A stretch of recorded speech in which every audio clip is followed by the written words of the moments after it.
Hi everyone, day 2 of 100 day challenge. இந்த வீடியோல dot intake எவ்வளோ இருக்கணுங்கிறத இந்த வீடியோல பார்த்துக்கலாம். இப்போ மெயின் டாட் இன்டேக் எப்படி மார்க் பண்ணோம்னா, இது நம்மளோட செஸ்ட் லைன், இது பஸ் லைன், இது அண்டர் பஸ் லைன். செஸ்ட் லைன்ல எப்பயுமே செஸ்ட் ரவுண்ட் மார்க் பண்ணும். இந்த மெஷர்மெண்ட்ஸை பொறுத்த வரைக்கும் chest round divide by 4, 32 divide by 4 போட்டிருக்கோம். அப்போ 8 inch plus ½ inch ease allowance mark பண்ணும். நெக்ஸ்ட் பஸ்ட் ரவுண்ட் எல்லா மெஷர்மெண்ட்ஸ்க்குமே இப்படி தான் 1/4 ஆஃப் த செஸ்ட் ரவுண்டை மார்க் பண்ணி அதோட ½ inch ஈஸ் அலவன்ஸ் கொடுக்கணும். அதே மாதிரி பஸ்ட் ரவுண்டையும் மார்க் பண்ணணும். பஸ்ட் ரவுண்ட் இந்த மெஷர்மெண்ட்ஸ்க்கு 8.25 ப்ளஸ் ½ inch ஈஸ் அலவன்ஸ் இங்கே கொடுக்கணும்.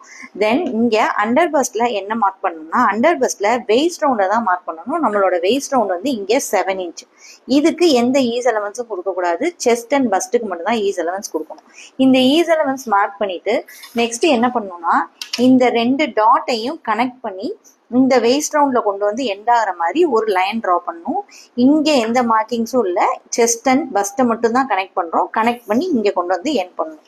இங்கே எண்ட் பண்ணும்போது இங்கே நம்ம கொடுத்த வெயிஸ்ட் ரவுண்டுக்கும் இந்த லைனுக்கும் எவ்வளோ வந்து மெஷர்மெண்ட்ஸ் இருக்கோ இதுதான் நம்மளோட டாட்டோட இன்டேக். இந்த லைனை பார்த்தீங்கன்னா இந்த பாயிண்ட்லேருந்து இந்த லைனுக்கு 2 inch இருக்கு. இந்த 2 inch தான் நம்மளோட டாட்டோட இன்டேக்காக இருக்கணும். இப்போ நம்மளோட பஸ்ட் வித் பாயிண்ட்லேருந்து இங்கேருந்து இங்கே 2 inch மார்க் பண்ணணும். 2 inchோட சென்டர் 1 inch.